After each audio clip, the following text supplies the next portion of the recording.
ಶ್ರೀ ಧ್ವನಿ ಕನ್ನಡ, ಪ್ರತಿಯೊಬ್ಬ ಕನ್ನಡಿಗನ ಧ್ವನಿ. ಮಹಾಶಿವರಾತ್ರಿ ಕಾರ್ಯಕ್ರಮದ ಅಂಗವಾಗಿ ಲಕ್ಷ್ಮೇಶ್ವರ ಪಟ್ಟಣದಲ್ಲಿ ಶುಕ್ರವಾರ ಬೆಳಗ್ಗೆ ಬ್ರಹ್ಮಕುಮಾರಿ ವಿಶ್ವವಿದ್ಯಾಲಯದಿಂದ ಭಾವೈಕ್ಯತೆಯ ಕಾರ್ಯಕ್ರಮದ ಅಂಗವಾಗಿ ಜ್ಯೋತಿರ್ಲಿಂಗಗಳ ಮೆರವಣಿಗೆಯನ್ನು ಹಮ್ಮಿಕೊಳ್ಳಲಾಗಿತ್ತು. ಮಹಾಶಿವರಾತ್ರಿ ಕಾರ್ಯಕ್ರಮದ ಅಂಗವಾಗಿ ಸಾಕ್ಷಾತ್ ಪರಮೇಶ್ವರನ ರೂಪದಲ್ಲಿರುವ ಜ್ಯೋತಿರ್ಲಿಂಗಗಳನ್ನು ಸಾರ್ವಜನಿಕರಿಗೆ ಶಿವರಾತ್ರಿಯ ಸಂದೇಶ ಸಾರಲು ಪಟ್ಟಣದಲ್ಲಿ ಒಟ್ಟು 21 ಜ್ಯೋತಿರ್ಲಿಂಗಗಳ ಮೆರವಣಿಗೆ ನಡೆಯಿತು. ಈ ಸಂದರ್ಭದಲ್ಲಿ ಮುತ್ತೈದೆಯರು ಕುಂಭಗಳನ್ನು ಹೊತ್ತು ಪಟ್ಟಣದ ಪ್ರಮುಖ ಬೀದಿಗಳಲ್ಲಿ ಸಾಗಿ, ಜೊತೆಗೆ ನೂರಾರು ಸೋದರ ಸೋದರಿಯರು ಈ ಜ್ಯೋತಿರ್ಲಿಂಗಗಳ ಮೆರವಣಿಗೆ ಕಾರ್ಯಕ್ರಮದಲ್ಲಿ ಪಾಲ್ಗೊಂಡಿದ್ದರು. ಇನ್ನು ಈ ಕಾರ್ಯಕ್ರಮವನ್ನು ಬಸಣ್ಣ ಬೆಂಡಿಗಿರಿ ಉದ್ಘಾಟನೆ ನೆರವೇರಿಸಿ ಮಾತನಾಡಿದರು. ಬಿಕೆ ನಾಗಲಾಂಬಿಕಾ ಅಕ್ಕನವರು ಅಧ್ಯಕ್ಷತೆ ವಹಿಸಿದ್ದರು. ರಾಜಣ್ಣ ಕುಂಬಿ, ಬಸವರಾಜ್ ಗಾಂಜಿ ಅತಿಥಿಗಳಾಗಿ ಪಾಲ್ಗೊಂಡಿದ್ದರು.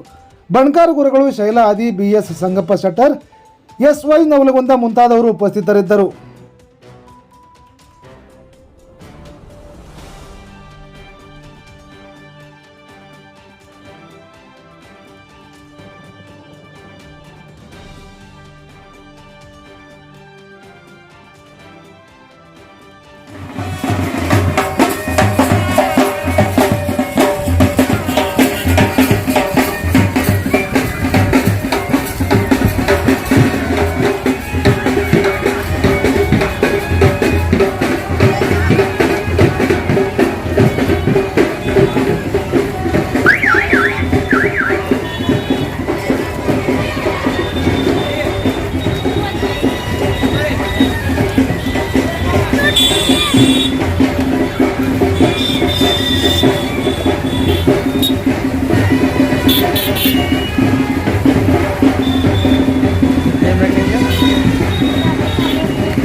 ಇನ್ನೊಬ್ಬ ಶಿವಶರಣರು ಶಿವ ಶಿವ ಶಿವ ಶಿವ ಶಿವ ಶಿವ ಶಿವ ಎಂದು ಶಿವನಾಗಿ ಶಿವನ ಪೂಜಿಸುವ ಮುನವೇ, ಶಿವ ಶಿವ ಶಿವ ಶಿವ ಶಿವ ಶಿವ ಶಿವ ಎಂದು ಶಿವನಾಗಿ ಪೂಜಿಸುವ ಮುನವೇ, ಹರ ಹರ ಹರ ಹರ ಹರ ಹರ ಹರ ಎಂದು ಹರನಾಗಿ ಪೂಜಿಸುವ ಮುನವೇ, ಲಿಂಗವೇ ಲಿಂಗವೇ ಲಿಂಗವೇ ಲಿಂಗವೇ ಲಿಂಗವಾಗು ಮನವೇ ಲಿಂಗವಾಗು ಮನವೇ, ಕಪಿಲ ಸಿದ್ಧ ಮಲ್ಲಿಕಾರ್ಜುನ ಲಿಂಗವಾಗು ಮನವೇ ಅಂತಕ್ಕಂಥ ವಚನವನ್ನ ಇಲ್ಲಿ ಉಲ್ಲೇಖ ಮಾಡಿದ್ರೆ ಸೂಕ್ತ ಅಂತಕ್ಕಂಥ ವಿಚಾರದಿಂದ ನಾಯಕನ ವಚನ ಪ್ರಸ್ತುತಪಡಿಸಿ.